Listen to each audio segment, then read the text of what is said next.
8 years since the inception of a democratic South Africa, with little to celebrate. While we've been able to move from our dark past marred by segregation, a lot of challenges still remain.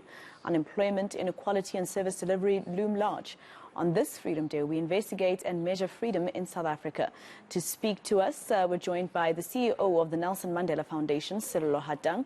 Mr. Hatang, thank you very much for your time here on All Angles. Now, of course, we have a lot to celebrate in South Africa, but a lot has gone wrong. We cannot ignore that. Yeah, thank you very much, Masego. I think for us, we have to start off always by saying that we have a lot to celebrate. You can't compare what we've had in the past in terms of the apartheid time to what we have today. And we've made a lot of progress in terms of us as a people. However, a lot has gone wrong, as you said. I was reading some of the stuff around land, for example, how some of the citrus farms that used to be very lucrative in how they used to work were given to people wrong hands, as it were, people who didn't know what they were doing. And now today they've pushed people into abject poverty. We've also looked at, if you look at some of the parts of the country where the people used to have access to some of the resources that were considered basic, and today they're gone. So it's kind of sad that today, when you take the lens of what we had in the past, and you say, yes, we've made a lot of progress. You can't compare to what we have now because of human rights, at least. But also that access was to a minority. Access to many of these things was to a minority. However, even where there was an opportunity for us to fly and flourish, we then just destroyed those opportunities, such as when it comes to the projects that I just mentioned now. And I mean, a lot of people, a lot of young people would say, yes, we cannot compare what's happening right now to what happened during apartheid. Those atrocities are something that you cannot compare.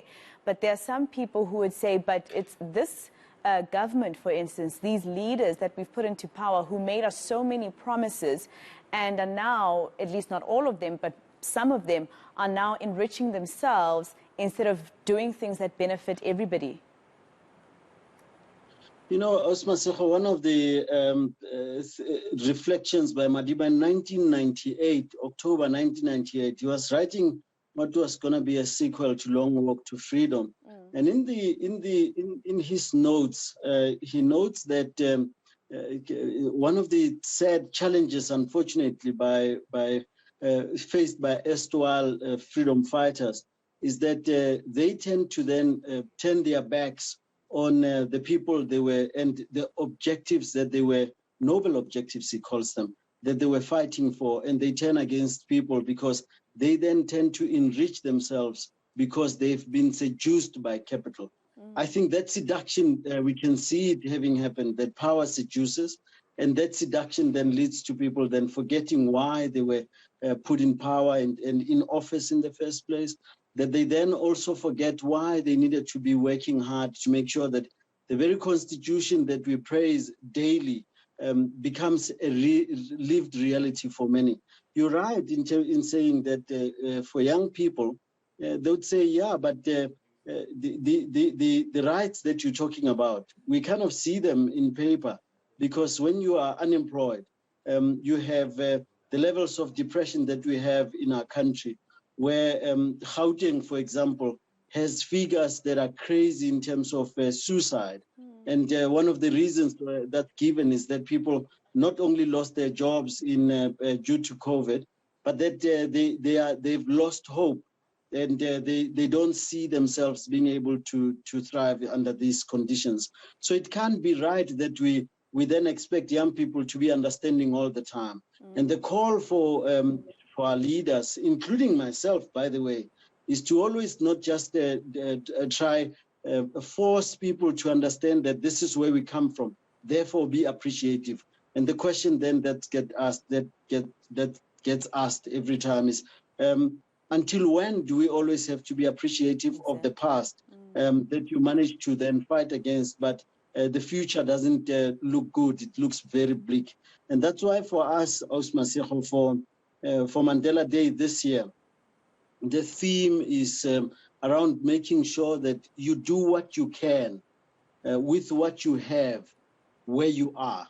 In other words, we're saying if you have some level of power and influence and use that power to then ensure that you do what the little that you can to give people a sense that tomorrow will be better than today.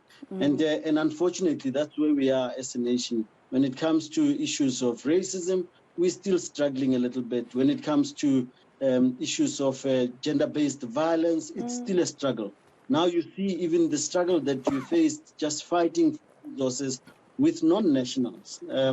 That's why you then have legitimacy being given to operations such as Operation Dudula, because you can see that it's because the state is fast losing legitimacy to do what is right in terms of its people. And then you end up with a situation which we then have where Operation Dudula is given the voice that it should be given as much as it is getting. But disaffection of young people, it's a reality. I'm going to ask you to be short and Sello Hatang with this answer. In 1994, on this day, people voted. The ANC won with 62.6%, and a few days later, it was a happy time for a lot of people because the hope that they had on the ANC and that lifting of Nelson Mandela as president was something huge, right? But would he be proud of where this country and his beloved party are 28 years after that day? I hardly ever speak on behalf of Madiba because even when he was alive, I never spoke for him.